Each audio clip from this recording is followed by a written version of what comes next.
ए मीनू, थोड़ी सी चाय बना के ले आ।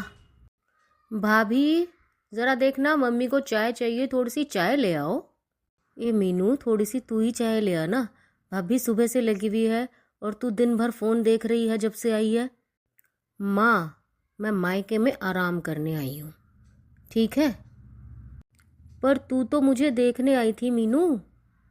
हाँ माँ, देख लिया, पर अब जितने दिन रहूँगी उतने दिन मैं आराम करूँगी। काम करवाना है तो जाके भाभी से करवाओ, मैं नहीं करवाऊंगी, वो है आपकी बहू, ठीक है? ए मीनू, मैं बीमार हूँ, थोड़ा सा तो बीमारी में देख ले मुझे। मैं क्यों देखूं मम्मी, भाभी है ना, भाभी से कहो, मैं बुलाती हूँ भाभी को अभी। माँ, ये क्या, आपने अपनी सारी की सारी जायदाद अपने बेटे और बहू के नाम कर दी? अपनी बेटी के बारे में जरा भी नहीं सोचा? माँ, क्या मैं आपकी कुछ भी नहीं लगती हूँ? ना मेरी बेटी ना, तू तो मेरी प्यारी रानी बेटी है।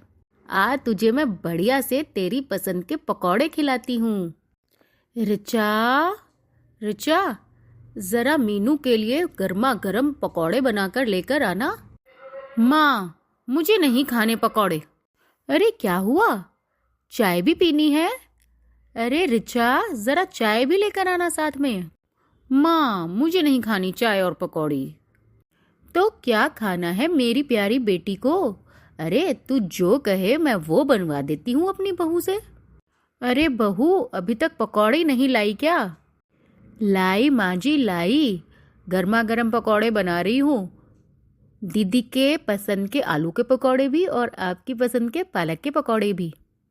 अरे वाह मेरी बहू रानी।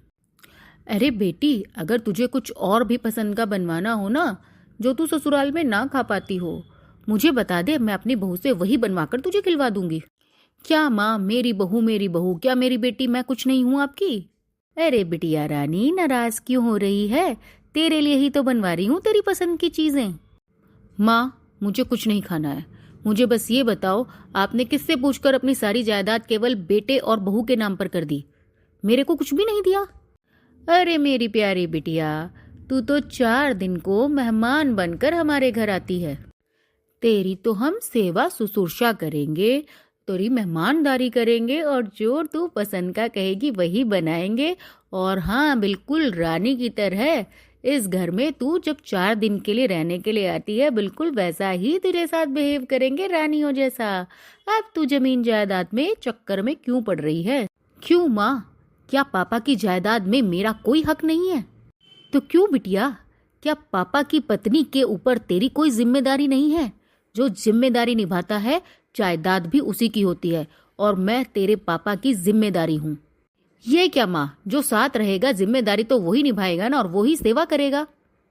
हाँ, तो जो साथ रहेगा, जो सेवा करेगा, हक भी उसे ही मिलेगा।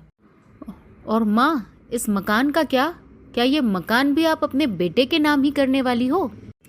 नहीं बेटा, ये मकान मेरे नाम है, और इस मकान में जो आकर रहकर मेरी सेवा करेगा ना, अंत तक ये मकान भी उसी का होगा। तू देख ले, अगर तू आकर मेरी सेवा कर सकती हो तो मैं मकान तेरे नाम कर दूंगी।